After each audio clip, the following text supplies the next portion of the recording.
Shalom! Você está em mais um episódio do podcast Exegese e Exposição. Exegese on demand para você. Aqui é o Davidson Pignon, sou mestre em Ciências da Religião, pastor congregacional, professor de exegese bíblica no seminário e também publisher editorial. Para mim é um grande prazer ter você acompanhando os episódios que lanço todas as semanas neste programa. E aproveitando que você gosta de estudar a Bíblia com bastante profundidade, siga-me nas redes sociais e também conheça todo o material gratuito que eu tenho apresentado para o seu próprio estudo e aprimoramento bíblico. Dê uma olhadinha também nos links abaixo em 2 cursos especiais. O primeiro deles, Introdução à Exegese Bíblica, e o mais recente, A Trindade Revelada nas Escrituras Hebraicas.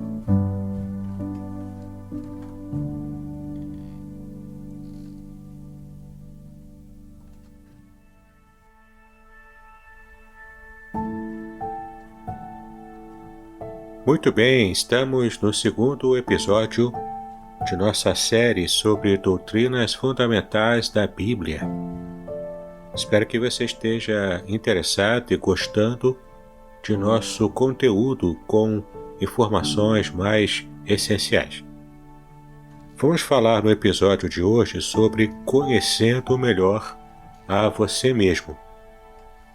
Você muitas vezes pode ter se perguntado: quem sou eu, né? Onde estou? Para onde eu vou?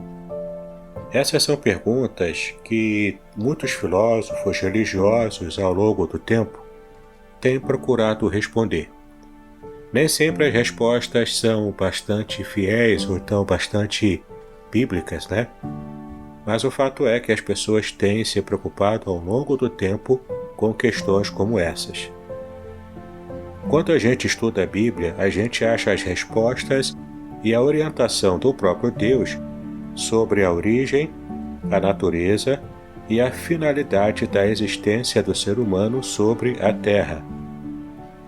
A gente pode perceber, por exemplo, que diretamente em Gênesis, o primeiro livro da Bíblia, logo nos primeiros capítulos, a gente vai encontrar várias lições divinas a respeito da criação e da constituição do homem. Então vamos começar observando qual a origem do ser humano, qual a origem do homem. 2 textos da Bíblia trazem a descrição sobre a criação do homem. O primeiro deles é Gênesis, capítulo 1, versículos 26 e 27, e depois o capítulo 2, de 4 a 25. No primeiro texto, que é Gênesis 1, 26 e 27, há uma espécie de resumo. No segundo texto, o do capítulo 2, de 4 a 25, encontramos alguns detalhes sobre o que foi resumido no primeiro texto. Então vamos ver como é que Deus criou o ser humano. Em Gênesis 2, versículo 7, nós lemos o seguinte: Então criou o Senhor Deus ao homem do pó da terra, ele soprou nas narinas o fôlego de vida, e o homem passou a ser alma vivente. Lendo também Gênesis 1, 27, nós descobriremos que o homem é uma criatura, porque ele teve a sua origem no ato criador de Deus. Sendo, portanto, uma criatura, o homem é completamente dependente de Deus, porque ele foi criado pelo próprio Deus. Então Deus criou o homem à sua imagem e à sua semelhança. É isso que a Bíblia também fala sobre o que Deus colocou, no ser humano, características especiais que Deus esteve compartilhando, distribuindo com o ser humano. Há uma diferença marcante entre o ato de Deus criar todos os outros animais e coisas e o ato de criar o homem. A criação dos animais e das plantas foi um ato objetivo. Na criação do homem, no entanto, Deus se envolveu como pessoa. Se você conseguir ler o Salmo número 8, você irá conferir que o homem é a mais elevada das criaturas de Deus. Mas o que significa essa expressão imagem e semelhança? A imagem e semelhança significa que o Senhor dotou o homem de qualidades do seu próprio ser. No ato da criação, Deus transferiu para o ser humano algumas características de sua própria pessoa. Vamos saber quais são elas? Primeiro, Deus concedeu ao homem inteligência. Você pode observar isso em Gênesis 2, de 15 a 20. E podemos então relacionar nesse texto as atribuições dadas por Deus ao homem, que provam que o homem é, na verdade, um ser inteligente. Além de inteligente, o homem também foi criado como um ser moral. Deus criou o homem com liberdade de escolha e por isso mesmo responsável pelos seus próprios atos. Por exemplo, em Gênesis 2, de 15 a 17 e capítulo 3, de 1 a 15, vemos como o homem colocou em exercício a sua liberdade de escolha e também a sua responsabilidade. Exatamente por se tratar de um ser responsável, o Senhor deu ao homem uma ordem. Será que podemos perceber em Gênesis 2, versículos 16 e 17, qual foi essa ordem? Então, por ser dotado de liberdade para escolher, o homem decidiu espontaneamente desobedecer a essa ordem divina. A desobediência foi um ato livre da vontade humana, conforme você pode ver em Gênesis, capítulo 3, versículo 6. Inicialmente, Deus criou o homem bom. Em Gênesis, capítulo 1, versículo 31, nós lemos o seguinte: Viu Deus tudo quanto fizera, inclusive o ser humano ali, né? E eis que era muito bom. Deus então criou o homem perfeito. Havia nele santidade. Mas por causa do pecado, o homem perdeu esse estado de perfeição e santidade, que só pode ser readquirido mediante a salvação oferecida em Jesus Cristo. A constituição do homem, conforme a Bíblia ensina, é a seguinte: o homem é um ser uno, ou seja, ele é um ser unificado, completo. Apenas para efeito de estudo das suas partes é que nós estamos dividindo, para que a gente possa compreender. Mas o homem é um ser holístico, é um ser completo. A melhor maneira de entender a constituição do homem é separá-lo em duas naturezas. Uma, a natureza física ou material, e a outra, a natureza espiritual ou imaterial. Sobre a natureza física, nós a chamamos de corpo, e com referência à natureza espiritual, nós a chamamos de alma ou espírito. Quando lemos em Gênesis capítulo 2, versículo 7, nós podemos perceber os termos que se referem a essas duas naturezas do homem. Por exemplo, temos a natureza física e a natureza espiritual. Ambas aparecem nesse versículo. E se compararmos especialmente com Eclesiastes capítulo 12, versículo 7, essas diferenças ficarão ainda mais claras para o nosso entendimento. Sobre a natureza física, que é a parte material do homem, ela foi formada do pó da terra.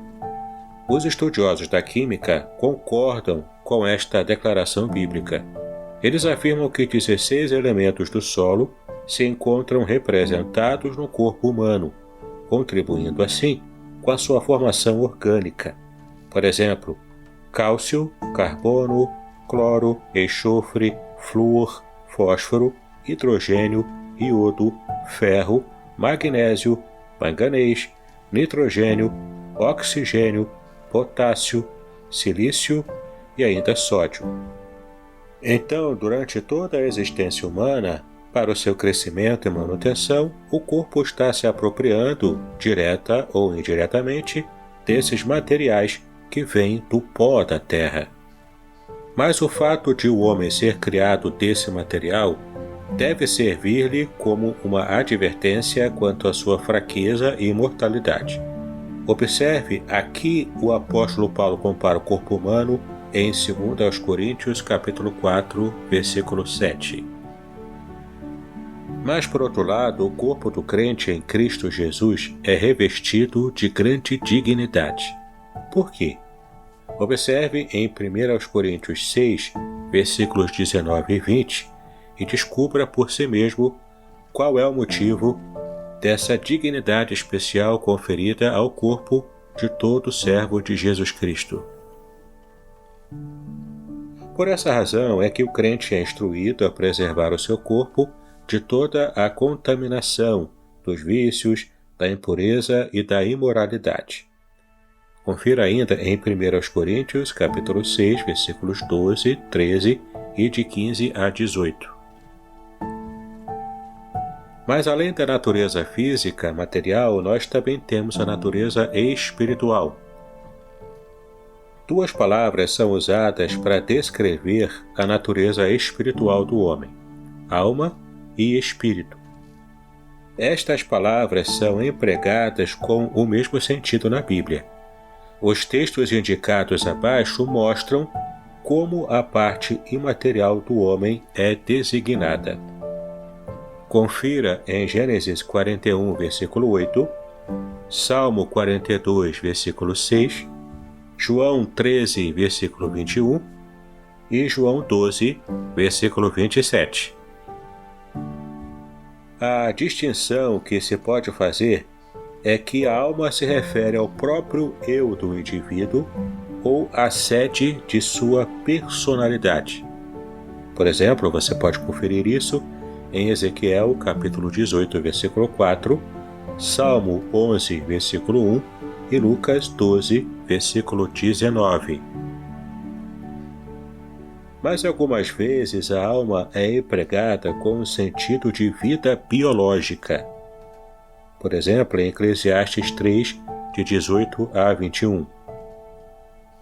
E outras vezes ainda como a manifestação de funções psíquicas do homem, como o anseio, o desejo e etc. Confira no Salmo 24, versículo 4 e 41, versículo 4.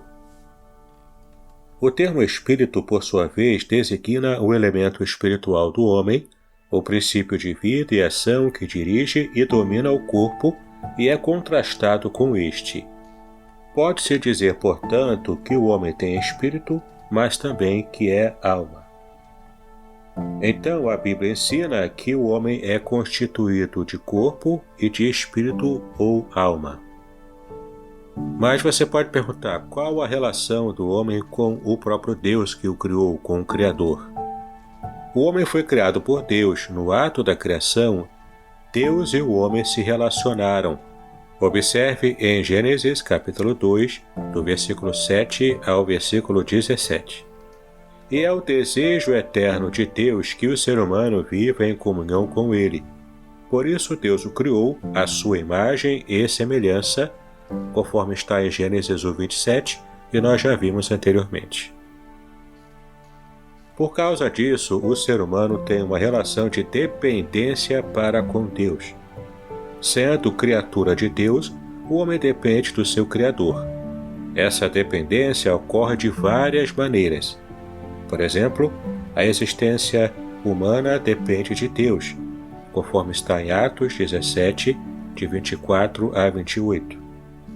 Além disso, o sustento do homem também depende de Deus, como você pode ver em Mateus capítulo 6, de 26 a 30. Ou ainda, a alma do homem precisa de Deus, conforme você pode ver no Salmo 42, versículos 1, 2, 5 e 11. Mas, além de dependente, o ser humano também tem uma relação de obediência para com Deus. Sendo criado um ser livre, inteligente e responsável, o homem era capaz de obedecer. Por isso, ao criá-lo, Deus lhe deu ordens e lhe fez proibições. Então, examine os textos bíblicos a seguir e descubra o que Deus manda fazer e o que Deus proíbe fazer. Faça anotações sobre as descobertas que você fizer com a leitura desses textos. Gênesis 1:28, Gênesis 2:16, Gênesis 2, 17, Gênesis 2, 19 e 20 e Gênesis 2, 24. Então o ser humano tem uma relação de dependência e de obediência, mas além disso tudo, o ser humano também tem uma relação de amor para com Deus, o seu Criador. Mais do que obediência, Deus requer do homem o seu amor. Quem ama naturalmente obedece. Deus ama o homem e sempre desejou reciprocidade a esse amor. Confira em Deuteronômio capítulo 7, versículo 8, Jeremias capítulo 31, versículo 3, João 3,16 e 1 de João capítulo 3, versículo 1. Mas, infelizmente, essa relação foi quebrada. Essa relação de amor, portanto, sofreu esse abalo. O homem afastou-se de Deus e foi assim com Adão e Eva que desobedeceram voluntariamente a ordem de Deus e se separaram dele.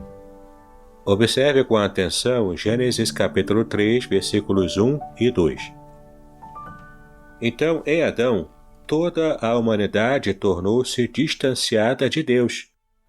Confira em Romanos capítulo 5, versículo 12 e capítulo 3, versículos de 10 a 18.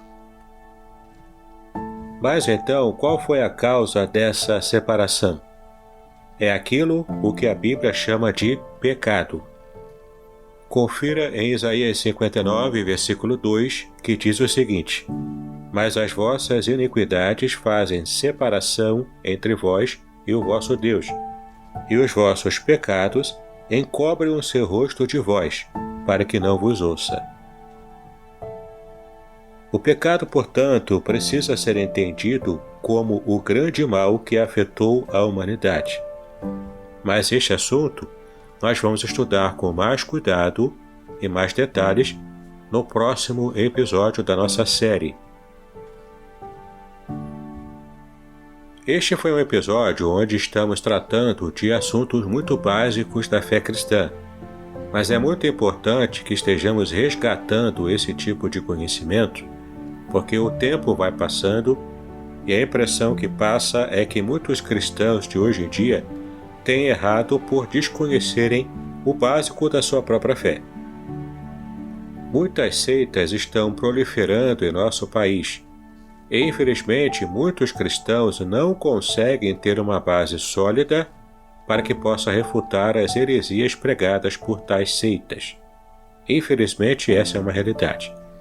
O nosso objetivo aqui é estar trazendo, portanto, esse conhecimento básico para que através dele você possa também ampliar ainda mais os seus horizontes com os seus estudos bíblicos um pouco mais avançados, especialmente usando a exegese, que é o principal foco deste programa Exegese e Exposição.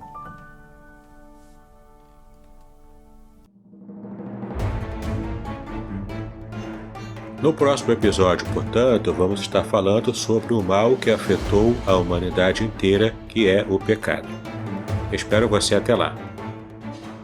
Mas enquanto isso, eu quero convidar você a estar seguindo-me nas redes sociais. Todos os links estão aqui na descrição deste episódio.